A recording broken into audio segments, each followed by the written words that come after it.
Kun raadiyoo sagalee Oromooti. Raadiyoon sagalee Oromoo torbanitti guyyaa 3 wixata roobii fi sanbata galgala keessaa sa'a 7 hamma 7 walakkaatti kan isiniif darbu. Tamsaasni dambalii gabaabaa meetir baandii 16 yookaan kiiloo heerzii 17,850 fi karaa intarneetii oromovoice.org darbu kun amma jalqaba. Kun raadiyoo sagalee Oromooti. Kun sagantaa keenya Bitootessa 21 bara 2016 akkam jirtu dhaggeeffattoota keenya. Har'a qophii fayyaa hawaasaaf Oromiyaa insaayit qabna. Kan isin keessummeessu immoo Lalisee Wadaajooti. Amma gara oduuttin isin dabarsa.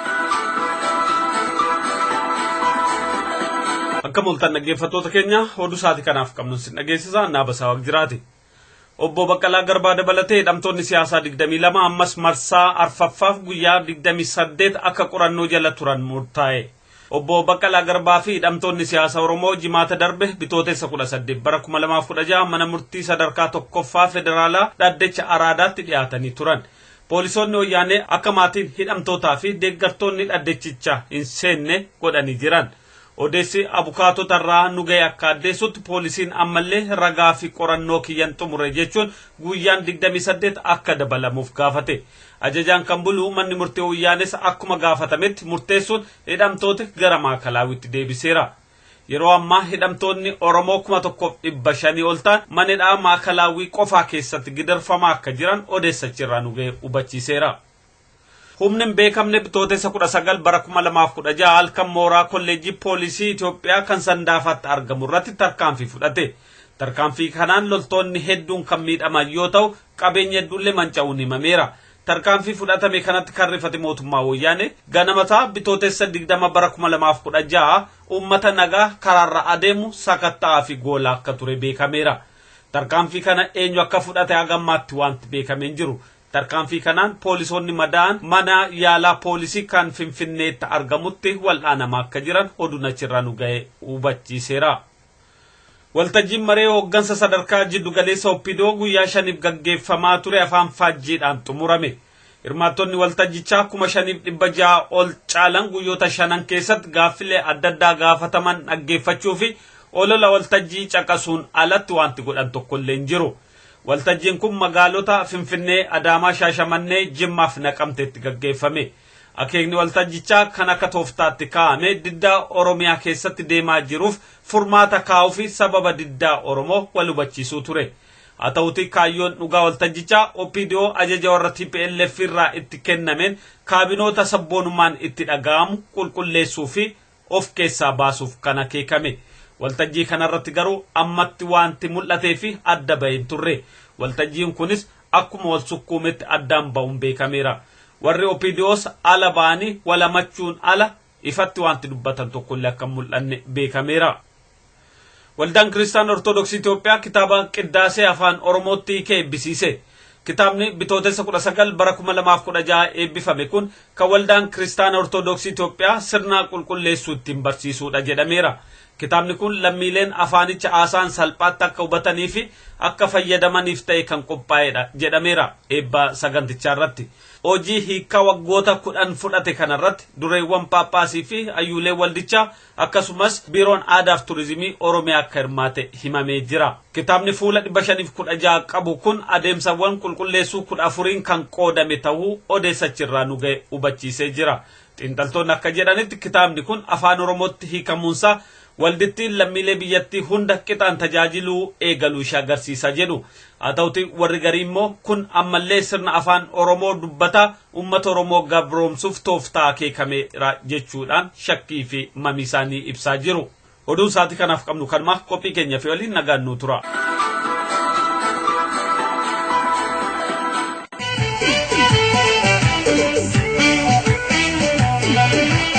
Beeksisa qabnaa dhaggeeffattoota keenya. Konyaan adda bilisummaa Oromoo Viiktooriyaa ayyaana guyyaa gootota Oromoo kan bara 2016 haala addaatiin kabajuuf qophiitti akka jiru beeksisa. Ayyaanni kun ebela 9 bara 2016 kabajama.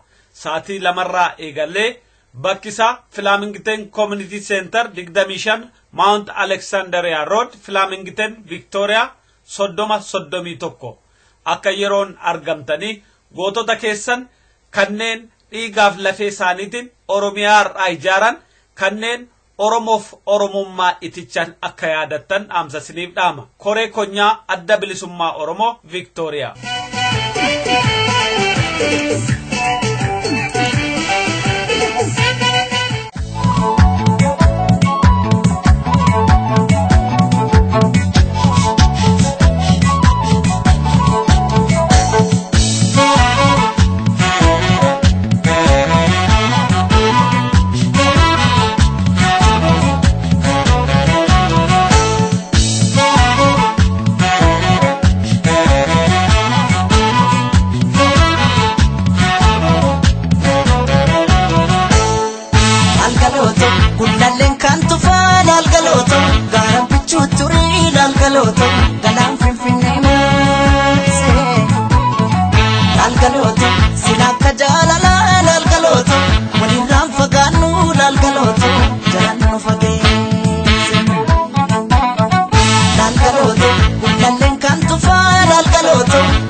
Qophii Fayyaa Hawaasaa.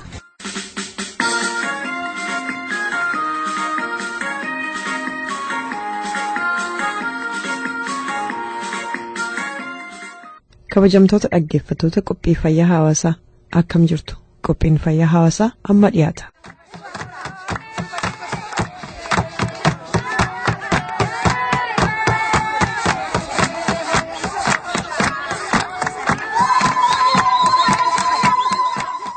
Addunyaa irratti qaama saalaa dubartii laaleessu nannaqabaa akka aadaatti babal'atee jira.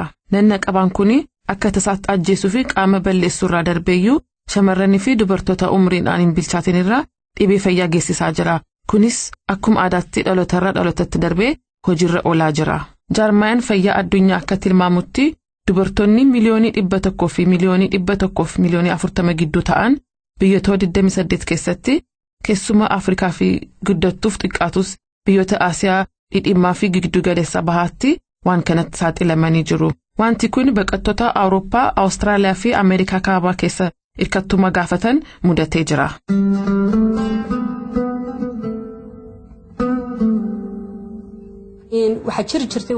Akkan dhageetti yeroo dheeraa dura ijoolleen durbaa laga butee bishaan waraabdee bishaan kana gaalaatti fetee akka manatti fidduu ergamti.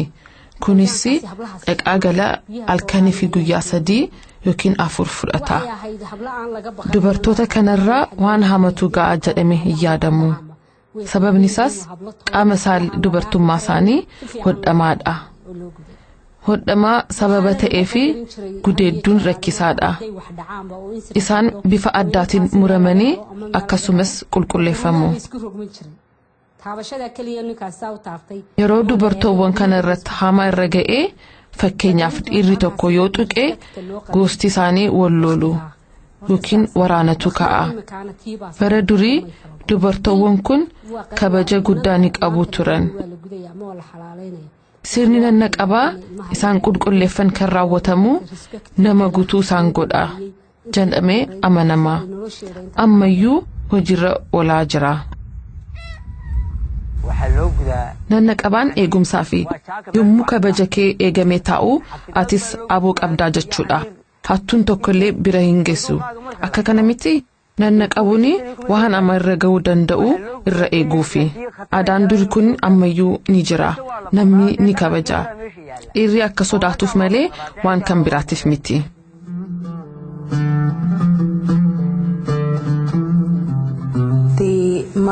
Haadhotii fi warri qaama saalaa dubartii ilaalessu hojiirra oolchanii fi hamaa ijoollee isaanirra ga'uuf yookiin adabuuf utuu hin ta'in jaalala fi akkasumas waan hamaarraa eeguuf keessumaa shamarran jireenyi isaanii fuuldura akka hin bannee fi gaa'ela gaarii qabu akka dhaabbataniif.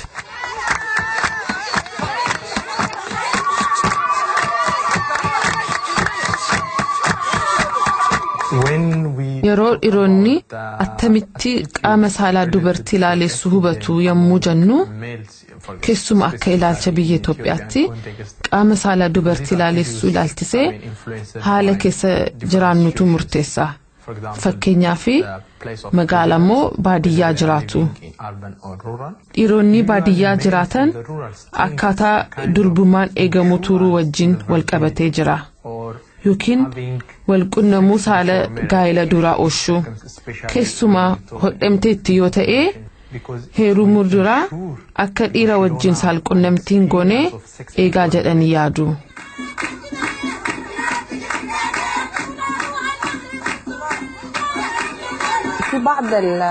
Hiriyootaa fi maatii tokko tokko keessa yoo durbi tokko nanna hin qabanne ta'e isheen akka haalutti yookiin hiriyoota ishee biratti warra wala wajjin hojjettu biratti walumaa galatti shamarran Sudaan biratti akka nama addaatti ilaalamti.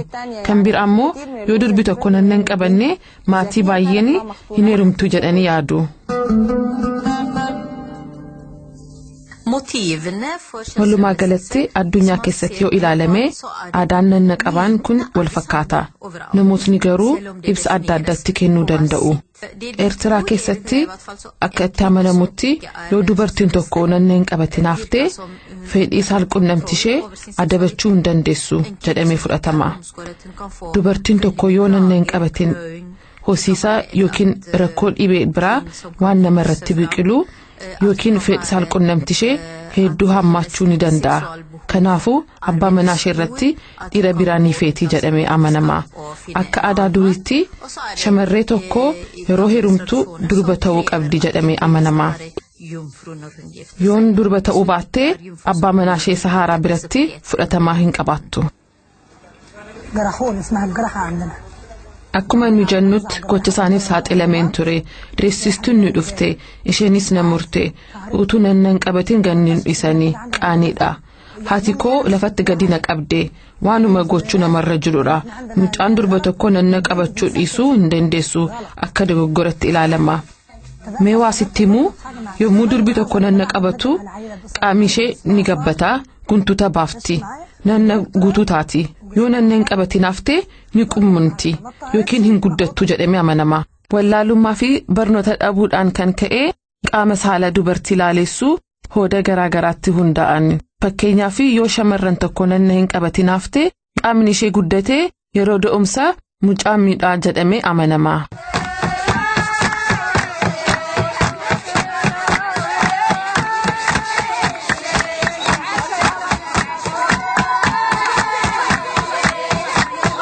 Kan qopheessee isinii dhiyeesses ana Leensaa Dinqaati.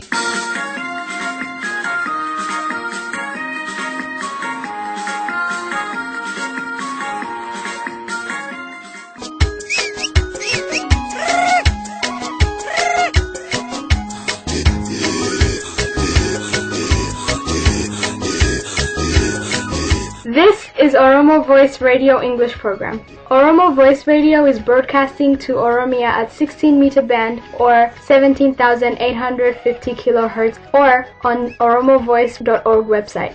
OVR broadcasts Oromia Insight program every Monday for 15 minutes at 7:15 p.m. Oromia local time. Welcome to Oromia Insight program.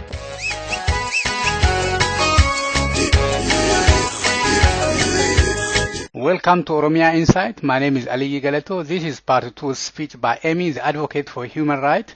The advocate for human rights works in the USA and around the world to fight injustice, save lives, restore peace, and build the human rights movement. Is we don't simply write reports. And where reports are very important to get those facts and to compile them in reports. We want to build the capacity of the peoples whose human rights are at stake. We want the rights holders, which is the Oromo people themselves in Oromia and in the diaspora, to be the ones to hear their own voices, to be their own advocates. So we help build the capacity of all sorts of diaspora groups, but including Oromo groups that want to be advocates for human rights, that want to improve human rights in Ethiopia. One of the products of this advocacy is a toolkit we published last year. And I'll show it to you. This is the toolkit we published for diaspora groups. And it's called Paving Pathways for Justice and Accountability, Human Rights Tools for Diaspora Communities. So it's a toolkit of resources that all of you can use to try to improve human rights and work for justice and accountability for the Oromo people in Ethiopia. Now this is a more than 400-page toolkit. And it's heavy, but we also have it available online. And I've left at the front table some green bookmarks that have the URL, so it's very easy for you to go online and find this toolkit. But this is meant for all of you so that you can use this as a resource, so you don't have to wait for Amnesty International or Human Rights Watch to do a report. You don't have to wait for us. You can take these tools and be advocates yourself. And that's part of what the Advocates for Human Rights stands for, is empowering and building the capacity of diaspora communities like yours. Other things that the Advocates for Human Rights has been involved with is blogging and public education. You can see there is a meeting at the Oromo community of Minnesota, that picture there. And so we help to publicize issues of concern to the Oromo community by blogging about them and by helping to educate the general public about those issues. We also engage in community education. That's a presentation at the Oromia Student Union at the University of Minnesota back in 2012. One of our volunteer attorneys did a human rights report and was presenting to the students there about that report. And of course we do advocacy at the United Nations. So what you see in the upper right-hand corner is a picture of me and the president of the International Oromo Youth Association right before we met with the Committee on the Rights of the Child in September of last year to discuss the rights of children, specifically Oromo children and the children who were involved in the student protests in April and May of 2014. I'll talk just a little bit about our advocacy at the United Nations specifically. One of the things we've done advocacy with is the Universal Periodic Review. And this is an image that's in our toolkit, so if you can't read the fine print, you can go online and look at it yourself. But the Universal Periodic Review is a process at the UN that every country goes through. And it just so happened that Ethiopia was going through this in-person review in May of last year, just as the student protests were happening. To give you a sense of, and the great thing about the Universal Periodic Review, it's all live webcasts, so you can watch it happening live and see what's going on. So even though the advocates didn't have the funding to go there and be there in person, we could watch online, and up in the top picture you see the Ethiopian government delegation that was responding to questions and recommendations from various governments. In the lower left corner, you see the representative from the government of Armenia. And she made a recommendation that specifically expressed concern about reports of recent casualties in the state of Oromia. She raised that issue at the UN Human Rights Council in May of 2014 as those protests were happening. And we had emailed her just the weekend before she made that statement to make her aware of what was going on with the student protests. And she picked up on that and made that statement. She also made a recommendation to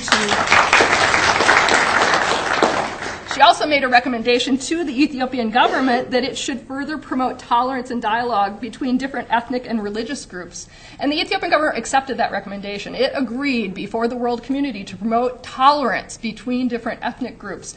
And now it's up to us to hold the government of Ethiopia accountable to its promise to promote tolerance between ethnic groups. In the lower right-hand corner, you see an image from the further actions for the Universal Periodic Review in September. And this is the first time where actually civil society gets to speak. And you had a representative from an organization called Civicus criticizing the Ethiopian government for stifling civil society in Ethiopia because they've closed down all sorts of NGOs that are working on human rights, and they were quite critical in their statement at the Human Rights Council. So that's some advocacy the Advocates has been involved with for the Universal Periodic Review. We also have, and again this is in the toolkit, advocacy at the United Nations for the treaty body review process. It just so happened that we are in the midst of the treaty body review process for the Committee on the Rights of the Child. Ethiopia has ratified the Convention on the Rights of the Child, unlike the United States, and it had just submitted its report to the committee. And so the advocates collaborated with the International Oromo Youth Association to submit a report to the committee. And then we met with the committee, as I mentioned, in September. And here you can see a picture of the representatives of the International Oromo Youth Association in Geneva in front of the building where we went to meet with the Committee on the Rights of the Child. So that was part of our delegation to Geneva in September 2014, and I personally want to thank the International Oromo Youth Association and their supporters for providing the funding so that we could go, because the Advocates for Human Rights does not have sources of funding to travel to Geneva, and it was really thanks to that organization, and I think to the Oromo diaspora, that chipped in so that we were able to go and do that advocacy in person. And I think it was quite meaningful. The actual review of the government of Ethiopia by the Committee on the Rights of the Child will be happening in late May or early June of 2015. So we expect to hear more. There will be question and answer period between the Committee on the Rights of the Child and the Ethiopian government, and that's something that we'll be monitoring quite closely when the time comes. When we were in Geneva, we didn't just meet with the Committee on the Rights of the Child. I was able to deliver a statement to the Human Rights Council. You can see that small picture of me in the upper left-hand corner. And I delivered a statement about the importance of supporting diaspora communities that want to support human rights in their country of origin or ancestry. I specifically mentioned Ethiopia as an example because Ethiopia does not have a free and open civil society on issues of human rights. And when you make a statement at the Human Rights Council, as I did, the government that you mention has a right of reply. They can, if they choose, respond to the statements that were made. And usually they don't exercise a right of reply. They don't really care. But the Ethiopian government did care. And the government representative, who is the man on the upper right, this is him exercising his right of reply, criticizing me, saying I was completely wrong, that there's a thriving civil society in Ethiopia. They have a lot of different NGOs that are working on a lot of different issues in the country. He didn't mention that those organizations are working on human rights, though. We also, in the lower left-hand corner, you'll see a picture of the president of the International Oromo Youth Association meeting with one of the UN special procedures. That's another form of advocacy we've done at the United Nations. And then in the far right corner, we also hosted a parallel event at the Human Rights Council to talk about the things that the Oromo people are doing in the diaspora to promote human rights in Ethiopia. Other human rights reporting. As you've already heard, Amnesty International last year released a report called Because I Am Oromo. The report highlights arbitrary arrests of Oromos in Ethiopia, people being arrested, and in particular people who are participating in peaceful protests, students, members of political opposition parties, artists, and people celebrating Oromo culture, and people in the community being arrested because of their Oromo ethnicity or because of their activities or beliefs affiliated with the Oromo people. It also discusses arbitrary detention, people being detained without charge, without being brought before a judge because they are Oromos, being denied access to legal representation, being held in secret detention places like military camps, and being subjected to unfair trials. The report also talks about enforced disappearances and extrajudicial executions and people being tortured and otherwise ill-treated while detained. Now, I could go into a lot of details about this report, but I think it's more valuable to hear from the people themselves who have experienced these things. So rather than me saying what the report says, I think we should defer to the people who are former political prisoners themselves to talk about their experiences later on in our program. But I do recommend that you read this report. It's an important report, and I'm sure it will be helping Oromos to get political asylum in the future. But I'm also hoping that it can be used as an advocacy tool to try to put pressure on the Ethiopian government to not repress the Oromo people and to reform its ways. Also to put pressure on, as the report recommends, donor nations, governments that are funding the Ethiopian government, not to fund the government when it's engaging in these repressive tactics. So that's sort of the whirlwind tour of what I was asked to speak about today, and I'm happy to engage further in discussion or conversation, but I'll turn it over to the next panelist now that I'm done. Thank you.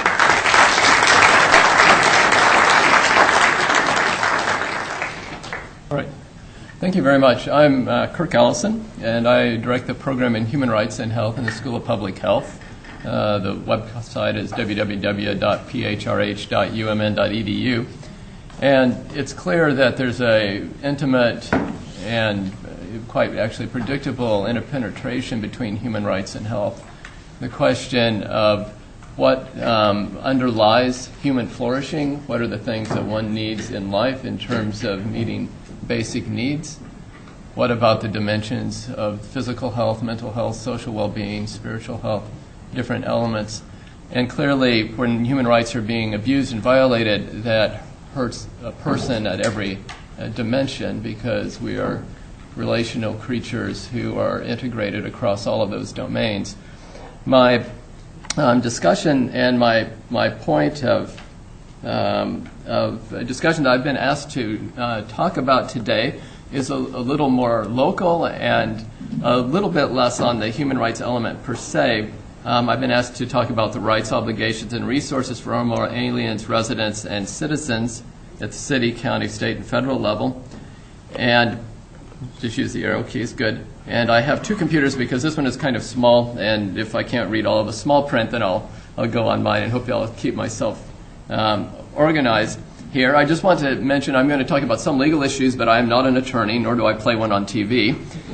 And this does not constitute official legal advice. For that, you should go to my colleague Amy here, who really knows this stuff. But I have endeavored to be quite accurate, and I think a lot of it is going to be quite accurate. So,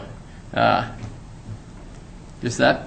Now, when you're talking about obligations about diaspora communities, the Oromo community is not different than other diaspora communities who are non-citizen residents. But there's complications even within the community about people's individual statuses because they vary within the community. So individuals within the community have both common and varying rights in the United States according to their citizenship, residency, refugee, or asylum status. And so when a person comes into the community new, it's important that they keep track of that and not assume that everything is going to be the same as their neighbor because they're in a different category. Everyone, of course, has an obligation to know and comply with the legal requirements of their status. And most of you know this quite well. In fact, quite a few of you could give my talk for me, I think. And you could talk about the vagaries of the system. And sometimes if you talk to two different people, you'll get two different answers. But in the United States, of course, you can be a U.S. citizen if you're born here. And some of you are here and have had children here. And, of course, they're citizens, and you may not yet be a citizen. Or on the non-citizen side, you could be an immigrant or a non-immigrant. You could be a lawful permanent resident or a lawful temporary resident or authorized employee. And on the non-immigrant side, you could be undocumented individual or here without papers or not here legally, a student, a visitor on business, tourist. And then under the lawful temporary residents, there's a large number of people who are persons fleeing from persecution who could be any of several categories and can transition from one to another. Refugees who can become asylees or parolees or an entrance or even victims of trafficking.